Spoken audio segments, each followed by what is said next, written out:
घने जंगलों और ऊंचे पहाड़ों के बीच बना हुआ एक विशाल राज्य है जहाँ रहता था एक राजकुमार जिसका नाम था आर्यन। आर्यन बहुत ही बहादुर राजकुमार था। उसे शिकार खेलना बड़ा पसंद था, इसलिए उसका जब भी मन करता वो अपने सफ़ेद घोड़े पर सवार होकर जंगलों की तरफ निकल पड़ता।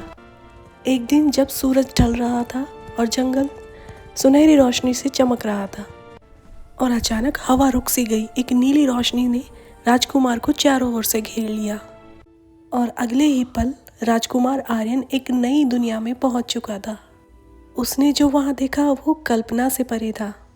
क्रिस्टल से चमकते महल, इंद्रधनुष से बहते हुए झरने और चारों तरफ परियां ही परियां। ये था परीलोक।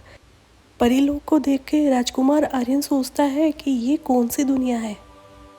और उसी महल में सुबह होते ही छोटी छोटी परियां अपने काम में लग जाती हैं।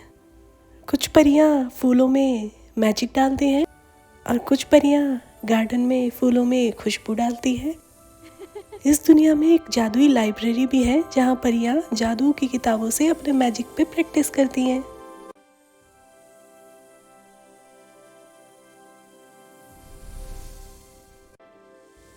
परीलोक इतना खूबसूरत है कि जो भी इसे देखे वो एक बार देखता ही रह जाता है। तो राजकुमार आर्यन सोचता है कि ये ऐसी कैसी दुनिया है जिसे मैंने आज तक नहीं देखा। और उन्हीं परियों में थी एक प्यारी सी खूबसूरत सी परी जिसका नाम था अनामिका। अनामिका परीलोक की राजकुमारी थी। अब जैसे ही राजकुमार आर्यन परीलोक के दरवाजे पहुंचते हैं, वहाँ परियां उन्हें रोक के पूछती हैं कि आप कौन हैं। राजकुमार आर्यन उसे सारी चीज़ें बता देता है जो उनके साथ हुई है। परियां बोलती है आपको हमारे साथ महारानी के पास चलना होगा। तभी राजकुमार आर्यन की नज़र आसमान पे गिरती है।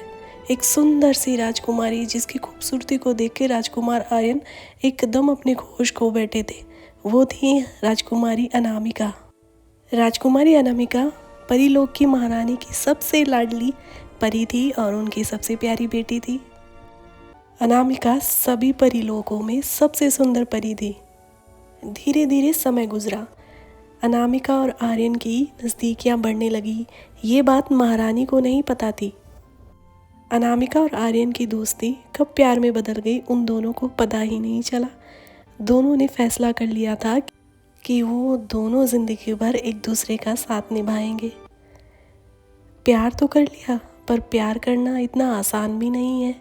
अनामिका सोचने लगी मुझे परी माँ को बताना होगा आर्यन के बारे में, और वो जाके परी माँ को आर्यन के बारे में बताती है। परी माँ पहले तो गुस्सा होती है। परी माँ अनामिका को समझाती है अनामिका एक इंसान और एक परी की शादी कभी नहीं हो सकती। और अनामिका के कहने पर आर्यन को वो एक मौका देती है और कहती है तुम्हें कुछ चैलेंजेस पूरा करने होंगे। आर्यन का पहला चैलेंज था एक काले घने जंगल को पार करना जो जादुई शक्तियों से भरा हुआ था। उधर अनामिका भी अपनी तरफ से पूरी कोशिश कर रही थी आर्यन की मदद करने की। आर्यन का अगला चैलेंज था बर्फीले पहाड़ों को पार करना और उसका आखिरी चैलेंज था किंगडम और प्यार में से किसी एक को चुनना, और उसने प्यार चुना। और इस तरह सारे चैलेंजेस पार करके आर्यन ने अनामिका को चुना। ये है एक कहानी जिसमें एक परी ने एक इंसान से प्यार किया और सदा के लिए उसकी हो गई।